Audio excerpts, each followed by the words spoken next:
प्रेरणास्पद कथा YouTube channel पर मैं धनंजय जैन आप सभी का हार्दिक स्वागत करता हूं। दोस्तों, 84 लाख जीवायोनि में यदि कोई सर्वश्रेष्ठ जन्म है तो वह है मनुष्य जन्म। मनुष्य जन्म ही एक ऐसा जन्म है जिससे हम स्वर्ग और अपवर्ग को प्राप्त कर सकते हैं।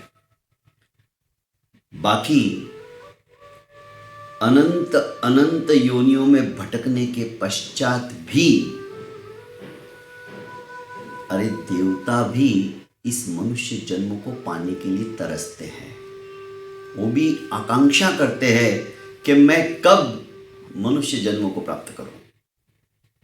दोस्तों, हमारी अनंत पुण्यवाणी के पश्चात जब हमें यह जन्म प्राप्त हुआ है तो इसे व्यर्थ नहीं गंवाना चाहिए। इसकी कीमत क्या है यह हमें पहचाननी है। एक टीचर ने अपने समस्त छात्रों को एक नया सबक सिखाने के लिए एक योजना बनाई। उन्होंने अपने जेब से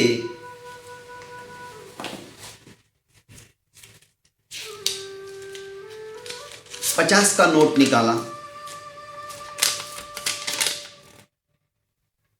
और छात्रों से पूछा, बताओ ये कितने का नोट है। सभी ने कहा 50 रुपए का। ये नोट कौन लेना चाहेगा? सभी ने अपने हाथ खड़े किए। पैसा किसको नहीं चाहिए?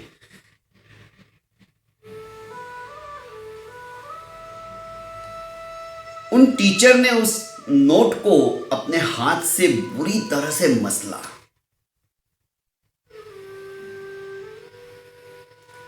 यह दृष्टांत बताने के लिए बता रहा हूं क्योंकि हमारी इंडिया की करेंसी है और उसका मैं कम से कम तिरस्कार नहीं कर सकता, पर एक नसीहत देने के लिए इस कहानी की रचना की गई है। टीचर ने उसे बुरी तरह से मसलकर एक छोटा सा कागज के टुकड़े जैसा बना दिया, समेट लिया। फिर कहा, अब बताओ यह नोट कौन लेना चाहेगा? सभी ने अपने हाथ खड़े किए। टीचर ने कहा, क्यों? अभी तो ये मसल कर बुरी तरह से इतना सा बन गया है, गोला बन गया है, बॉल बना दिया इसका मैंने। तो क्या हुआ सर? इसे हम धीरे धीरे वापस खोलेंगे, प्रेस करेंगे, वापस। नोट की वैल्यू मसलने के बाद भी कम नहीं हुई। वो 50 का ही नोट रहा।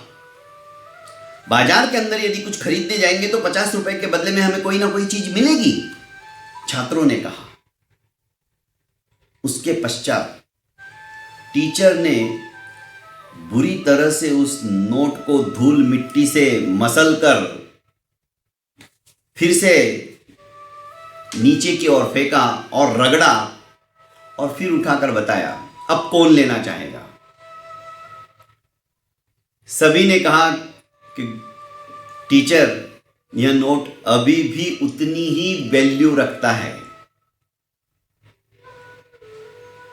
हम इसकी धूल मिट्टी भी हटा देंगे क्योंकि गांवों के अंदर भी, शहरों में भी बार बार बार बार एक ही नोट कई जगह घूम के चली जाती है। आज जो पैसा मेरे पास है कल वो मेरे पास नहीं रहने वाला है। यह लक्ष्मी चंचल है। आज मेरे पास है तो कल आपके पास चली जाएगी। इसीलिए इसका नाम चंचल है।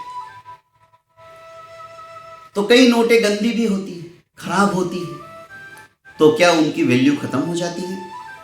अरे कई बार नोट फट जाती तो हम बारीक टिक्सो टेप से उसको चिपका लेते हैं, दिखने भी नहीं देते हैं ये चिपकाई हुई है ऐसा, वो भी हम चला लेते हैं। उसकी वैल्यू खत्म नहीं होती है। छात्रों की बात सुनकर टीचर मुस्कुराए और कहने लगे, मुझे तुमसे यही उत्तर की अपेक्षा थी। यह मनुष्य जन्म भी हमारा अत्यंत अनमोल है, अत्यंत कीमती है। इसकी जो वैल्यू है, जब तक ये जीवित है तब तक वैसी ही बरकरार रहती है।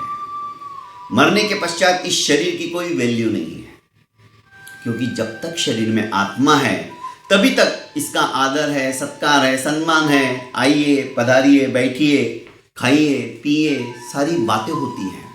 पर जिस दिन ये आत्मा कूच करके निकल जाएगा, ये हंस उड़ जाएगा, चलती हुई सांस की डोर टूट जाएगी, दोस्तों लोग कहेंगे अब फटाफट निकालिए। हमारी वैल्यू तभी तक है जब तक इसमें आत्मदेव बैठा है। तो दोस्तों, इस अनंत अनंत पुण्यवाणी के पश्चात जब हमें यह मनुष्य जन्म प्राप्त हुआ है, तो इसकी वैल्यू को समझो। इसकी वैल्यू को यदि हमने समझा नहीं और ऐसे ही हमने अपने इस जीवन को समाप्त कर दिया, खाने में, पीने में, खेलने में, कूदने में, विषयों का उपभोग करने में, और बुढ़ापे के अंदर बीमारी के अंदर ग्रस्त होकर सिर्फ रिमोट से टीवी के चैनल बदलने में यदि हम अपने इस जीवन को गंवा देंगे, हमारा जीवन निरर्थक हो जाएगा। इस जीवन को सार्थक बनाना है, इस जीवन की वास्तविक वैल्यू को समझना है, तो दोस्तों आत्मा के गुणों को हमें विकसित करना होगा।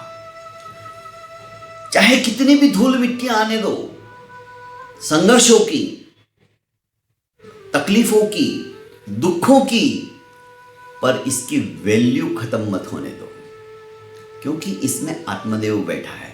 ये पुरुषार्थ करो, मेहनत करो कि नहीं, मैं अपने दुर्गुणों के अपने अंदर प्रविष्ट नहीं होने दूंगा। अरे मैं जब रास्ते से निकलूं तो लोगों ने कहना चाहिए कि मिसाल देनी चाहिए कि यार जीवन तो साला इसका है, जीवन जीना चाहिए तो इसकी तरह जीना चाहिए।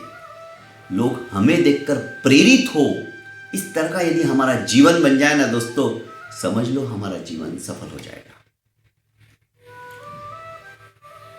कबीरदास जी ने कहा, जब हम पैदा हुए जग हंसे हम रोए, अब करनी ऐसी करो हम हंसे जग रोए। हमें करनी अर्थात हमारी वैल्यू को समझकर हमें कार्य प्रणाली ऐसी करनी चाहिए जिससे कि लोग हमारे जाने के पश्चात भी सदियों तक हमें याद करते रहे। और ऐसा जीवन मनुष्य जीवन ही हो सकता है, क्योंकि मनुष्य में और पशु पक्षियों में कोई फर्क नहीं है दोस्तों। क्या फर्क है? उसको 4 पैर है और 2 सींग है, हमें नहीं है बस। उसको पूंछ है, हमें नहीं है बस। वो भी खाता है, हम भी खाते हैं। वो भी पीता है, हम भी पीते हैं। वो भी सोता है, हम भी सोते हैं। फिर फर्क क्या है? फर्क यही है दोस्तों कि हम धर्म कर्म कर सकते हैं, वो नहीं कर सकता है। हम दान पुण्य कर सकते हैं, वो नहीं कर सकता है। मनुष्य जन्म इसीलिए प्राप्त हुआ है दोस्तों कि ज़्यादा से ज़्यादा दूसरों के दुखों को देखकर स्वयं का हृदय जब द्रवित होने लगता है ना, समझ लीजिए आपने अपनी वैल्यू बढ़ाना शुरू कर दिया है। आपकी ये वैल्यू हमेशा बरकरार रहेगी, इसकी कीमत घटने वाली नहीं है। चाहे कितने भी संघर्षों का सामना हमें करना क्यों ना पड़े, आप अपने आत्मा के गुणों को कभी भी डावाडोल मत होने दीजिए, कैसी भी परिस्थिति क्यों ना आ जाए। इस तरह से हम चलेंगे दोस्तों तो सचमुच में हमारा जीवन सफल एवं सार्थक हो जाएगा। बहुत बहुत धन्यवाद।